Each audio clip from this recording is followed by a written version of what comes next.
Let's talk about maintaining your masculinity. Let's talk about maintaining your masculinity, not just in regards to maintaining your seed.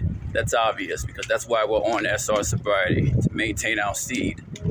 So that's obvious. But let's talk about maintaining our energy and maintaining the benefits that we receive therefore, for maintaining our seed. When you retain your seed and you protect your energy regarding who you surround yourself by, you receive benefits. You receive many benefits. And I don't feel like I talk about that nowhere near enough when I stop and think about it, the videos that I've made regarding semen retention and sobriety. Let's talk about the benefits that you receive. Your path is predicated on what you do and what you think. What you think first. What you think, how you feel in your heart, but more importantly, what you do. It manifests into reality. And if you're thinking about things that are self-destructive and doing things that are self-destructive, if you're thinking about things that are self-destructive, then you're going to do things that are self-destructive. If you think about things that are productive to your health, you're going to do things that are productive to your health, even if in your heart you don't feel like you want to. And that is what we call discipline. That's called discipline. When you do things mentally, when you think about things that you mentally need to do, but in your heart, you feel like you want to go to the club. Today's Friday. And it didn't take long for me to walk past a bunch of bros just smoking, hanging on the block, doing nothing. Doing absolutely nothing. Just the smell of weed, the smell of alcohol. And all you can hear is, as you're walking by, conversations of guys talking about women. She this and she that and she this. And you never hear anybody talking about, you never hear any guys in a large group or even a small group, if it be Friday or not. If you stop and just listen to what the majority of guys are talking about, it's always she this or she that, and it never fails because they're twat whipped and they don't have anything else to talk about or anything else going on in their life but just to chase and be submissive to the matriarch.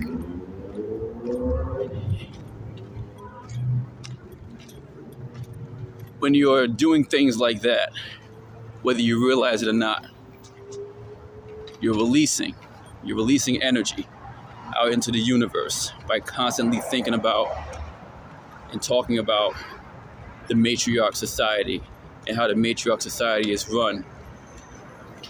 And these are guys that would swear up and down that they're masculine, and you talk to them and they say the first thing that comes out of their mouth, I would never disrespect a woman, or I would never do this or to a woman. But at the same time, they don't listen to themselves. They don't hear themselves at all when they're talking like that. What they're really saying is, I'm submissive to a woman. I'm submissive to whatever it is that she says. I'm submissive to, I don't like anybody following me. I'm going for a walk right now, and I stop because I don't like anybody behind me at all, whether I'm filming or not. I don't like anybody behind me. I've been robbed twice in my life. Once by 5 dudes with guns. All of them had 9s. And once when I was in a store, and they had ARs and AKs coming in. I was working at a pawn shop back in the day. So I stopped because, and I'm going to continue to walk and continue this conversation, but I don't like anybody behind me. I don't like that, period. So I don't care. Call it paranoid all you want to. I don't give a damn. Come live in New York. So when it comes to the matriarch society, what they're really saying is, I'm submissive. I'm submissive to the matriarch. You know, I don't, I'll do whatever she says,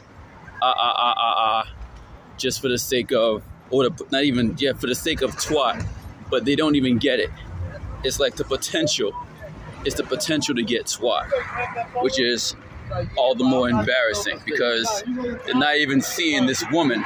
They're not seeing any of these females in real life. They just talk to them, but there's 0% chance that they hook up. And even if there is a hookup, it's completely pointless. So you understand. But it's silly. It's silly because you watch these guys, and as soon as they don't get what they want, then all of a sudden, all those morals go out the window, and they start calling them biatches and all sorts of slurs, all because she didn't give them, you know what I'm saying, the nasty garbage that was passed around 666 times before it got to him. It was just his turn.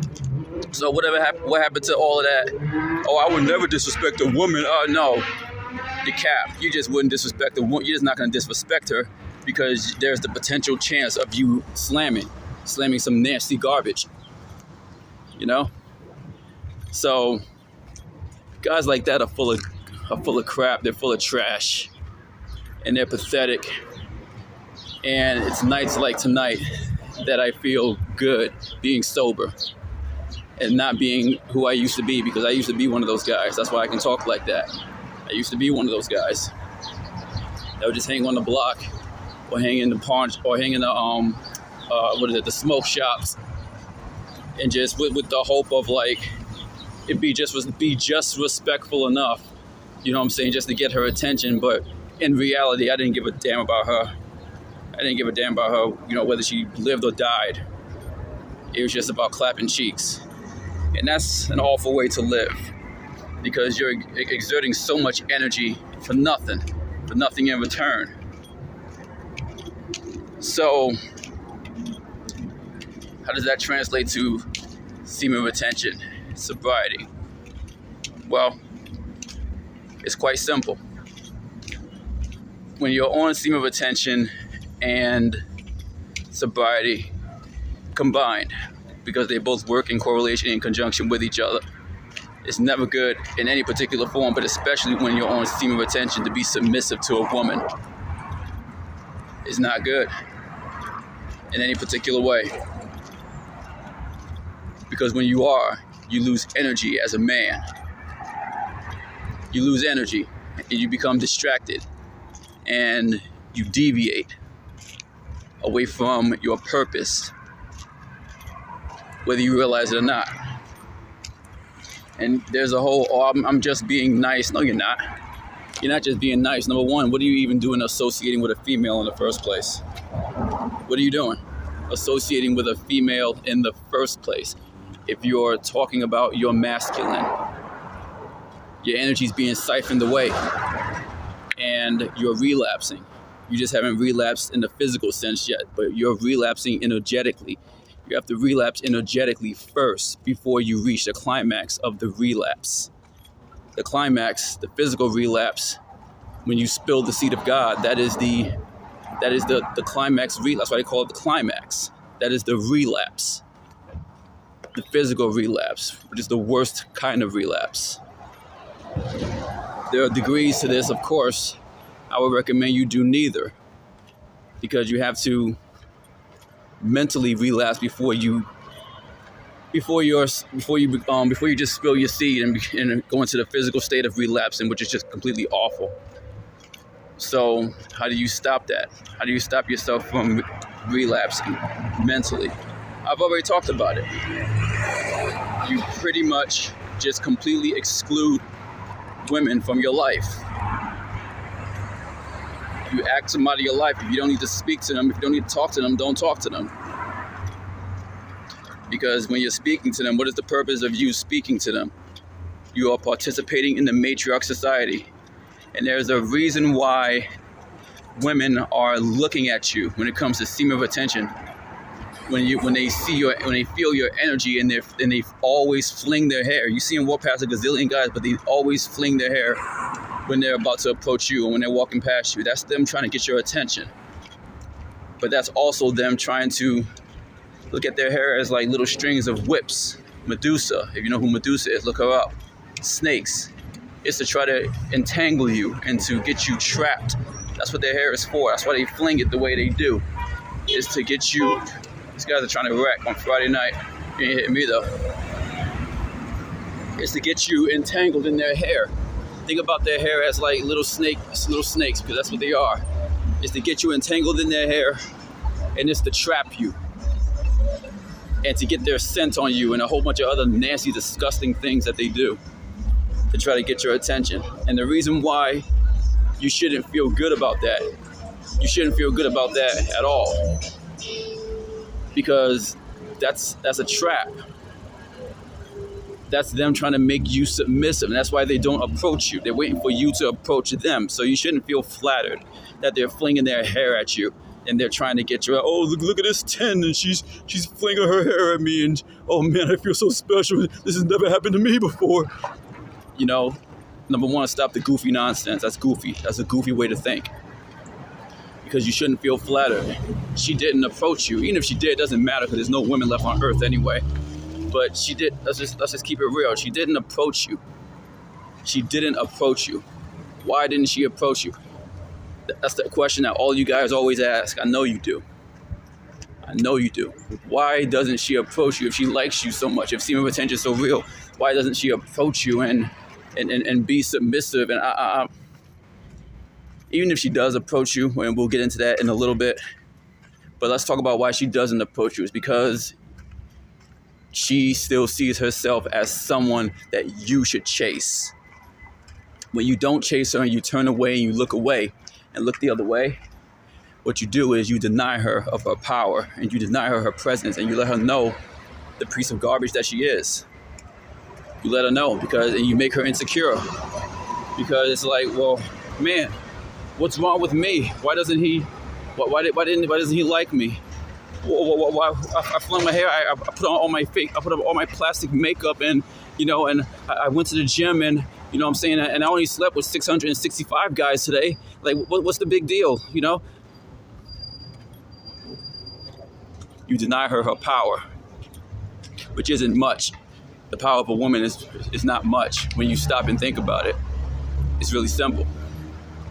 It's really, really simple. It's not really much. The more you are on a scene of attention, the more you will see the power of women is pathetic. And it makes males look even more pathetic when they succumb to them. It makes them look even more pathetic, because they're worth nothing. And all they're doing is they fling their hair, and they do all of this stuff, and they dress up just for simp validation. That's what they do. And you can't fall for it. You can't look at them. They're just females. They're not women. Women don't exist on earth. So what are you even looking at? What are you even doing wasting your time?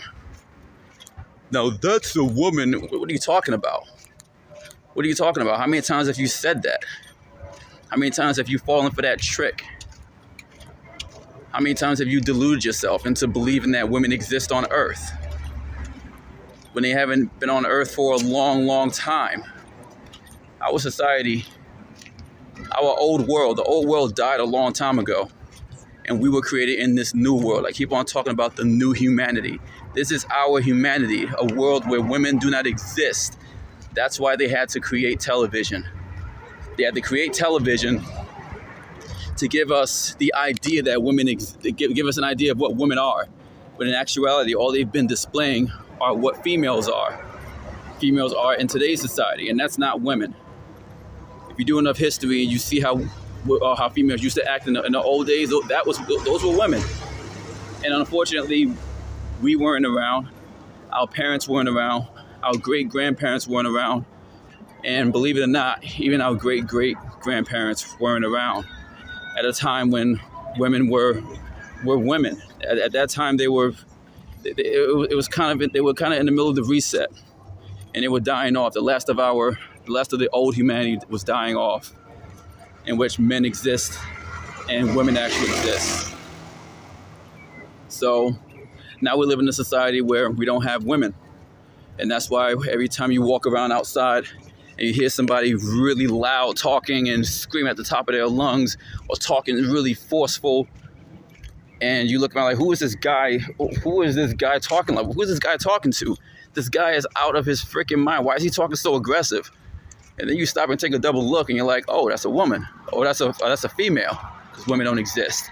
And you're like, oh, that's a female talking like that. And then you get turned completely off. It's disgusting.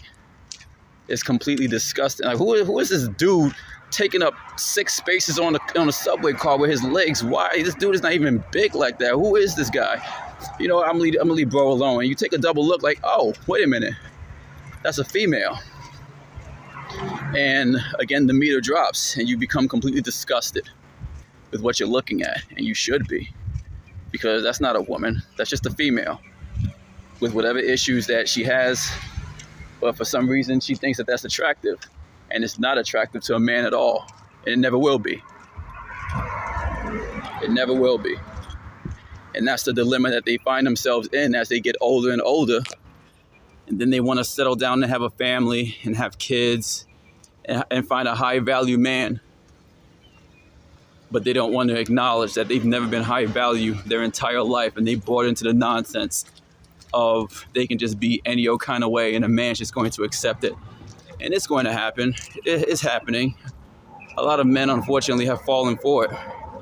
That's why you see all these guys that are in shape, trying to get their life back in order, get their life back on track, pushing strollers, but they can't get in shape enough because they don't have time, because they have kids now. And they're stuck with a female that's not a woman. And they'll never say it, and they'll take it to their grave, but they regret it. They regret the time that they've wasted.